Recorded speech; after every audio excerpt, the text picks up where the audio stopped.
Des déplacements.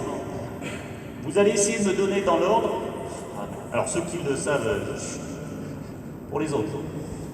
Latéral, avant-arrière, et on va dire jeu au filet. Quel est celui où il y a le moins en pourcentage du total? Quelle est la zone de jeu où il y a le moins de temps passé? Part toujours pareil, celui au niveau 1.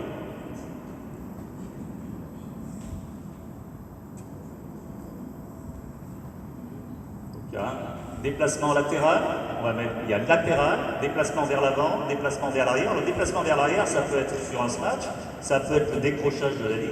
Et puis il y a ce qu'on appelle le jeu au filet. Donc l'espace qui est proche du filet, on va aller jouer. Donc dans le jeu moderne, quel est le plus court? On le met, puis après on vérifie. Jeu au filet. Après.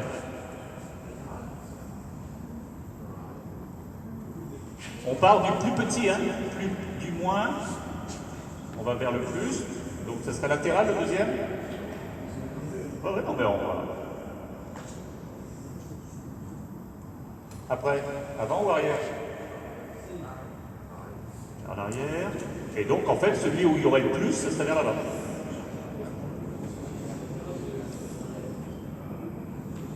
Alors, là où il y en a le moins, le jeu au filet, on ne s'étonne pas.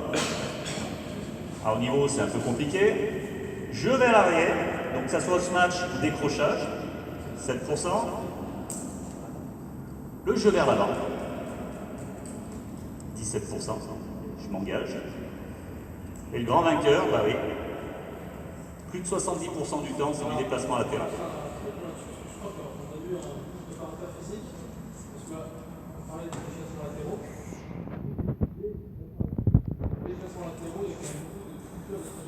Donc comment on considère les déplacements latéraux? Est-ce que c'est vraiment un déplacement latéral?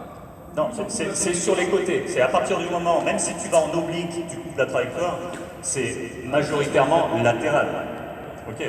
Quand tu vas vers l'avant, c'est la course linéaire. C'est-à-dire je m'engage sur l'avant, c'est linéaire sur l'avant. Et toi, ton avis là-dessus, quand tu fais un déplacement latéral et que tu coupes la trajectoire, tu es quand même sur un déplacement vers l'avant?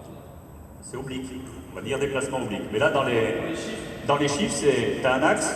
Quand ils font leur stats, tu as l'axe comme ça, course comme ça, course comme ça. Donc majoritairement, il est sur le côté. Quand tu vas couper la trajectoire mais que tu fais 3 appuis dans ce sens-là, c'est pas vers l'avant, même si c'est en oblique. Okay.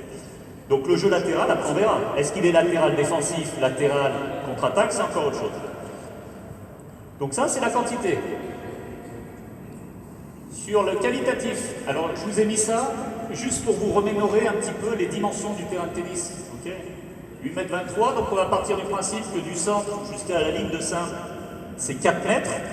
Okay. Donc si je suis sur le centre ici et que je dois aller me déplacer jusqu'à la ligne de centre, c'est 4 mètres. Pourquoi? 80% des déplacements se font en dessous de 2,50 m. 2,50 m, ça veut dire que je suis à la moitié. Okay. Donc de mon split step jusqu'à ma frappe, 2,50 m. 80% du temps au niveau, c'est 2,50 m. Ce qui peut expliquer pourquoi on n'a pas 10 000 appuis. Hein. 10% entre 2,50 m et 4,50 m, où le joueur est censé partir du centre et venir jouer un coup par là. Et moins de 5% des courses de plus de 4,50 m. Donc latéralement, ça veut dire aller chercher des balles dans le couloir ou aller courir sur un amorti, sur un drop shot. Okay. Donc ça, c'est aussi intéressant de se dire, ok, on verra après sur la préparation physique, on est quand même sur de l'espace qui est relativement proche.